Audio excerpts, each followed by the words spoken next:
From The Australian, here's what's on the front. I'm Claire Harvey. It's Monday, October 28. Some of our most vulnerable retirees, disability pensioners and veterans have been slapped with huge rent increases. And now the consumer watchdog is probing what's going on at major provider the Eureka Group.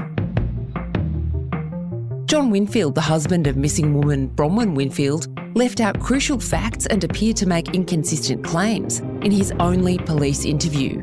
That's a revelation in a new episode of our podcast investigation, Bronwyn. It's live now for our subscribers at theaustralian.com.au. Federal Labor is being forced to confront a serious problem in Queensland. Over the weekend, the Sunshine State threw out its long-term Labor government and elected the LNP's David Crisafulli to be Premier. That's on a wave of anger about youth crime and exhaustion with Labor. Today, why Labor lost and how the Greens went backwards.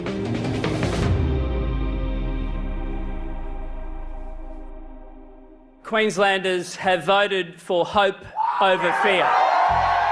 This is Queensland's Premier-elect David Crisafulli, gracious in victory. He heaped praise on Labor's Stephen Miles. To think that a son of a factory worker could be the 40th Premier of this state tells you everything you need to know about how great Queensland is. Even as Miles struggled to grasp the reality of what had happened. If you consider what we were up against, this is an extraordinary result. Miles wants to stay on as leader if Labor will have him, while Crisafulli bounced off just a few hours' sleep and went straight to the gym. Not only did I speak with the Prime Minister, he was good enough to afford me about 20 minutes this morning. It was a really, really good phone call. Labor threw everything at the cost of living in this campaign, from free school lunches to 50-cent public transport fares. But the LNP won anyway. It's a comprehensive win and historically it's hugely significant. Michael McKenna is The Australian's Queensland editor. Counting is still underway, but the LNP will have a majority of between 2 and 5 seats. It's not as bad as what Labor was looking at. Certainly last year when Anastasia Palaszczuk was still the Premier and she was rolled, they thought that a change of leader would be enough to arrest and possibly even rescue the Labor government. But there's no doubt that Labor has been on the nose for a number of years. And this campaign, while Stephen Miles and Labor are crowing and saying that they won the campaign, it's a strange measure when you're looking at losing up to 19 seats. One of the issues that crushed Labor, particularly in the bush, was youth crime. There was a feeling in places like Townsville and Cairns where recidivist youth offenders were sort of rampaging through the streets in the last 5 or 6 years, that there had been inaction. The Labor Party seemed just oblivious to how serious an issue this was. And then David Crisafulli, in the past couple of years, has harnessed this as an issue and really prosecuted Labor in terms of blaming the Labor Party for their inaction and also for, in fact, causing some of these problems, because Labor, when they first got into power in 2015, they wound back some of the youth crime laws. For instance, bail became a last resort for juvenile offenders. This became a lightning rod issue in the regions. And most recently, where we had an incident just outside of Brisbane at the beginning of the year where a grandmother was stabbed to death in a shopping centre in front of her grandchild, allegedly by a recidivist offender who had a long record and had been out on bail. And that got people really angry. The 70-year-old had just finished grocery shopping with a 6-year-old girl last night when she was brutally set upon by a monster lurking in this underground car park. Vilene was stabbed in front of the child and left to die while her attacker fled in her car. And you could see that both in the by-election that followed in that area where there was a swing of 19%, and then throughout the regions, and then as there were issues in Brisbane, it became more and more of an issue. And then there's the fact Brisbane has won the right to host the 2032 Olympics. That should have been a positive for Labor. The Olympics is not popular in the regions. And then there was the shambolic mess. I mean, it was an Olympic gold-winning effort by the Miles government, by Anastasia Palaszczuk and then by Stephen Miles, in announcing that there was going to be a new stadium at the Gabba cricket ground and then backflipping on that. It's such a contentious issue. We still don't know what's going to happen. The Miles Labor government has a plan to essentially give a new lick of paint and some new stands in a facility called Cusack, which was where the 1982 Commonwealth Games were held. It's out in the middle of the burbs. It's got bad transport. David Crisafulli has said that he will not be pursuing that plan. The LNP government has said this, that there's going to be a 100-day review of all of the planned facilities, but they're not going to have a new stadium. So no one really knows what that means.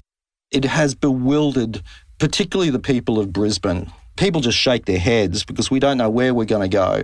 But either way, we're about 3.5 years on from the announcement that Brisbane had secured the rights to the 2032 Brisbane Olympics, and we don't have a stake in the ground as to where we're going to have an opening ceremony or where we're going to have the athletics. All this is hot because it's Anthony Albanese's weakest state. Labor only holds 5 of the 30 federal seats in Queensland. And if they're going to counter expected losses in Western Australia and Victoria, they need to pick up more Queensland seats in the federal election. One issue giving Labor a glimmer of hope is abortion.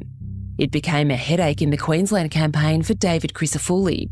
He was jammed between some crossbenchers and some of his own MPs who would like tighter restrictions, and voters in the cities who don't want change. Michael, Labor successfully turned this into a scare campaign, something they'd love to do federally too if they get a sense this is a potential weakness for the coalition, right?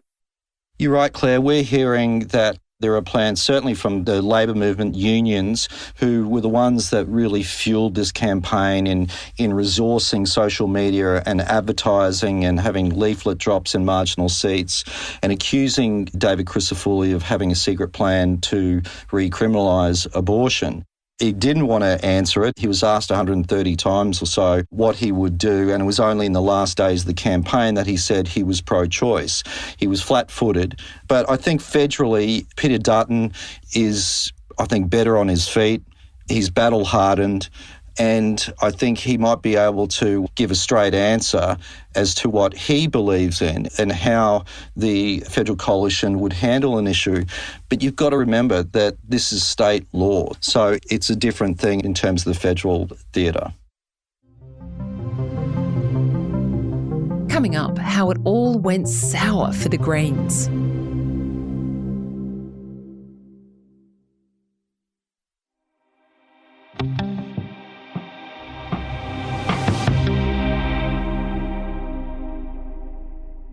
The Greens went backwards in the Queensland election, despite previously having taken bark off Labor in the cities.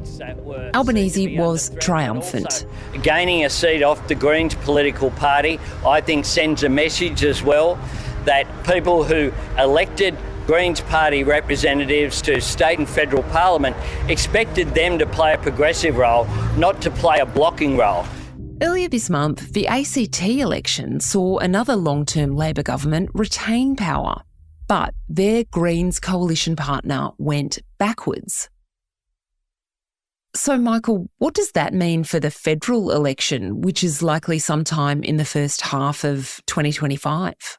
It's really significant. Despite what many people think about Queensland often being accused of rednecks and being all about mining, true, we are a resource state, but certainly in the past few years we've seen a real resonance among voters towards the Greens. I think the Greens have vacated their natural constituency in climate change and the environment. We heard them talk very little about those two issues, and instead we've heard them talk a lot about Palestine and Gaza and issues such as social housing, which was already being addressed by the Labor and Liberal parties with major policies.